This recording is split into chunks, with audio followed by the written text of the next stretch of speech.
बांग्लादेश पर भारत का एक्शन, चिल्लाने लगे मोहम्मद यूनुस। जिहादियों पर मोदी का कड़ा प्रहार, भीख मांगने लगे कट्टरपंथी।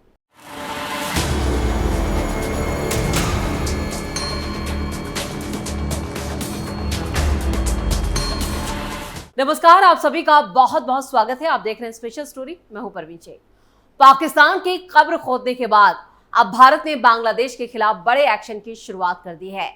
बांग्लादेश बॉर्डर पर लगातार धमाकों की खबर भी आ रही है, क्योंकि अब बांग्लादेश वो बांग्लादेश नहीं है जिसके साथ भारत के गहरे रिश्ते थे। जब से शेख हसीना का तख्ता पलट करके बांग्लादेश में जिहादियों का कब्जा हुआ है, उसके बाद से भारत और बांग्लादेश के रिश्तों में तनाव आ चुका है, क्योंकि मोहम्मद यूनुस जमात के इशारों पर नाच रहे हैं। बांग्लादेश में जिहादियों और कट्टरपंथियों के कब्जे की वजह से उनकी विदेश नीति अब बदल चुकी है। यूनुस की कट्टरपंथी सरकार अब पाकिस्तान और चीन की गोद में बैठ गई है। पाकिस्तान के बाद अब बांग्लादेश भी भारत के लिए बड़ा खतरा बन चुका है। एक तरह से बांग्लादेश पर जमात का ही शासन है और बांग्लादेश पाकिस्तान की तरह तबाह होता नजर आ रहा है। दरअसल पश्चिमी सीमा पर भारतीय सेना ने पाकिस्तान पर ताबड़तोड़ प्रहार किया है, तो पूर्वी सीमा पर भारतीय सेना बड़े अभ्यास में जुटी थी। उत्तर बंगाल के Teesta field and firing range में भारतीय सेना ने तीस्ता प्रहार के सैन्य अभ्यास को अंजाम दिया। यह अभ्यास 8 मई को शुरू हुआ और 10 मई तक चला।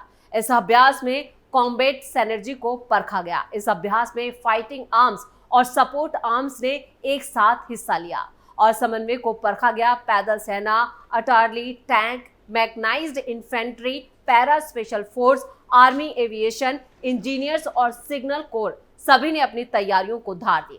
खास बात यह है कि भारतीय सेना में शामिल किए गए नए तकनीक के हथियारों, जिसमें हर तरह के drone, robotic mule, military platform और एडवांस बैटलफील्ड टेक्नोलॉजी का इस्तेमाल किया गया। इस अभियान से साफ है कि बांग्लादेश को अब सबक सिखाने के लिए भारत ने अपनी तैयारी पूरी कर ली है। भारत की चिकन नेक पर चीन की नजर। भारत के लिए टेंशन बन चुका बांग्लादेश का लाल मुनीर हाट हवाई अड्डा, जो भारत के लिए सिलीगुड़ी कॉरिडोर से महज 120 किलोमीटर दूर मौजूद है, अब चीन की सैन्य मौजूदगी का केंद्र बनने की संभावना से जुड़ा हुआ है। ये द्वितीय विश्व युद्ध के वक्त का एक पुराना हवाई अड्डा है, जिसे बांग्लादेश सरकार ने दोबारा इसके निर्माण के लिए चीन से मदद मांगी है। हाल ही में चीनी प्रतिनिधिमंडल ने इस स्थल का निरीक्षण किया, यानी जहां पर ये हवाई अड्डा मौजूद है वहां पर चीनी घुसपैठ बहुत तेजी से हो रही है और इसकी इंस्पेक्शन भी की गई है, जिससे भारत की सुरक्षा एजेंसियों की चिंता बढ़ गई है। सिलीगुड़ी कॉरिडोर भारत के नॉर्थ ईस्ट राज्यों को देश के बाकी हिस्सों से जोड़ने वाला एक संकीर्ण गलियारा है। अगर लाल मुनीर हाट में चीन की सेना अपना अड्डा बना लेती है तो यह भारत के लिए एक गंभीर सुरक्षा चुनौती पैदा कर सकता है। विशेषज्ञों के अनुसार ये चीन की स्ट्रिंग ऑफ पर्ल्स रणनीति का हिस्सा हो सकता है, जिसके तहत वो हिंद महासागर क्षेत्र में अपने प्रभाव का विस्तार कर रहा है। इससे भारत की पूर्वी सीमाओं पर दबाव बढ़ सकता है।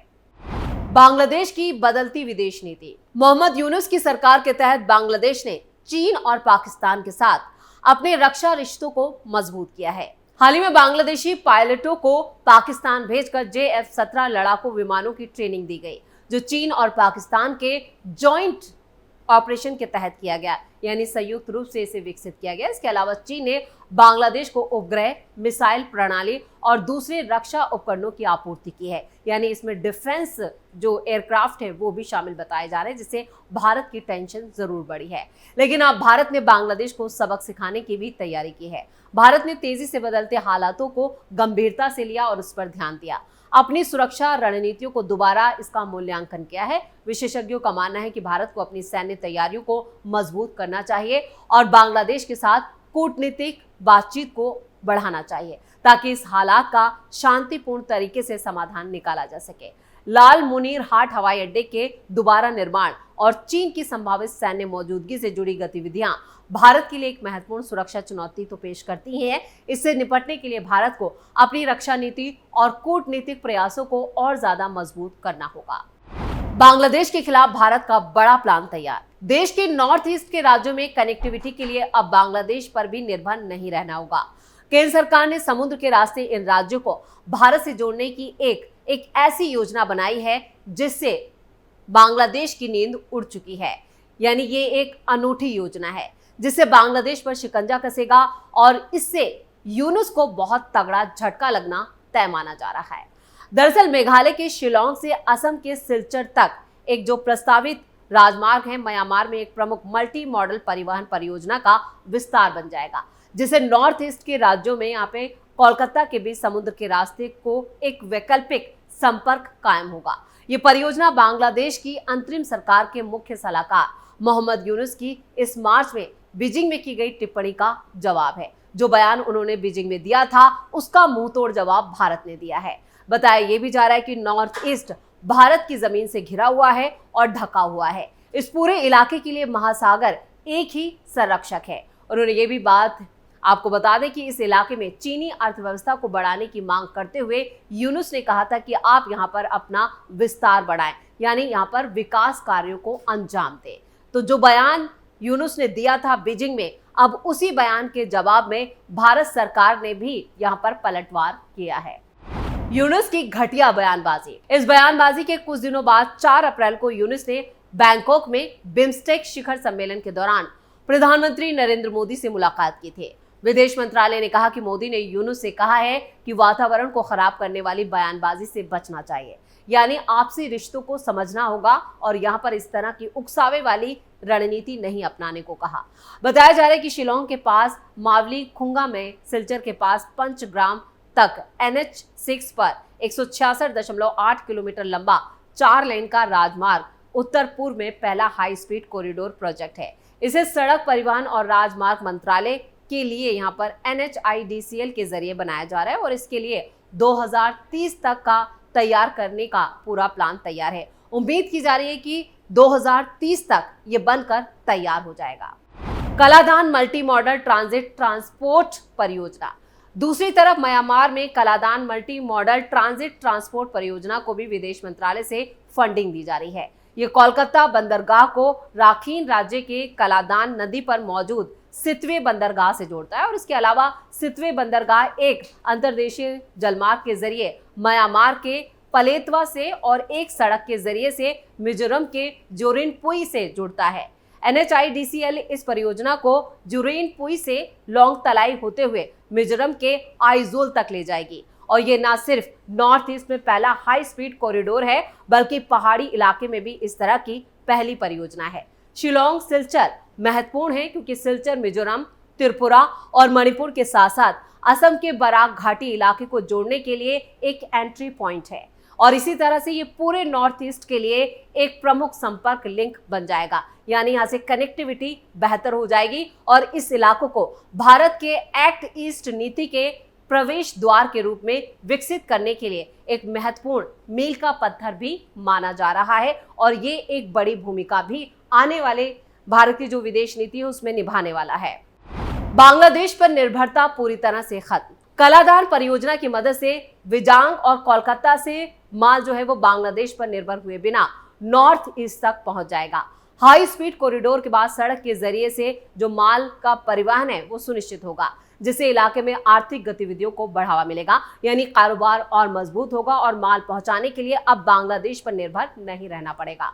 मौजूदा वक्त में बाकी भारत के लिए 7 पूर्वोत्तर राज्यों तक पहुंचने का एकमात्र रास्ता सिलीगुड़ी कॉरिडोर है, जिसे चिकन नेक भी कहा जाता है। एंट्री के 2 और बिंदु हैं, बांग्लादेश और म्यांमार के जरिए से भी हैं। हालांकि बांग्लादेश ने इस क्षेत्र में समुद्र के जरिए जो आने जाने का अपना दबदबा बनाए रखते हुए बंगाल की खाड़ी के जरिए से पहुंच को सीमित कर दिया है। इसलिए कलादान परियोजना को भारत और म्यांमार के संयुक्त रूप से एक विकल्प के रूप में पहचाना गया था। शिलोंग सिलचर राजमार्ग को पूरा होने तक इस लिंक की पूरी तरह से चालू होने की उम्मीद है।